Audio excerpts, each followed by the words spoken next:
On this day, I had the privilege of making a flower arrangement to place in the sanctuary of our church. For the last 3 or so years, I've enjoyed making floral arrangements and flower bouquets, and my favorite arrangements are the ones that contain stems of flowers, greenery, and grasses that I'm able to clip from my own yard, family members' yards, and from friends' landscapes, and even from the side of the road. I guess I enjoy forms of foraging, finding and using the beautiful flora found in nature. I'm not a professional by any means. I just find arranging beautiful flowers and foliage a peaceful work, and it brings me joy. The big, beautiful copper container was given to me by a friend. He was in the process of moving and was headed to the trash with this beautiful container. I asked if I could have it, knowing that I would certainly use it for floral arrangements.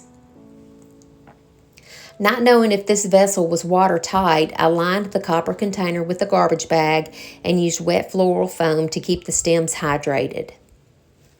In this day's arrangements, I gathered the stems, blooms, greenery, fillers, and grasses from my friend Susan, my mama's yard, Tricia and Robbie's Carrollton home, and my own yard and property.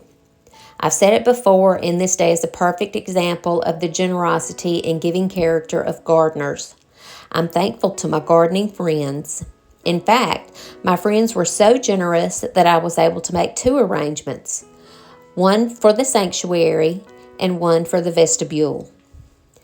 This day's arrangements consist of colorful sunshine ligustrum, 2 different varieties of hardy nandina with berries, Laura pedlum stems, forsythia foliage, distilium, laurel, hydrangea blooms in the perfect shade of antique pink, spider lilies, flowing grass heads, zinnias, variegated ivy and vinca for a cascading element, salvia, and goldenrod. The arrangements were lovingly made with God's beautiful bounty to bring honor and glory to Him.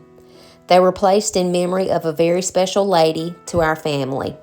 Miss Patricia was sent to my family when we needed her most. She stepped in when I went back to work after having my twins. Miss Patricia was more than a babysitter to my boys, especially Mathis and Noah. She was more like a third grandmother to them, and she often said that a couple of little twin boys were her best friends. Miss Patricia was born in September and went home to Jesus in September 3 years ago. We miss her terribly and think of her every day. I know she would think the arrangements were beautiful. I hope you enjoy this video.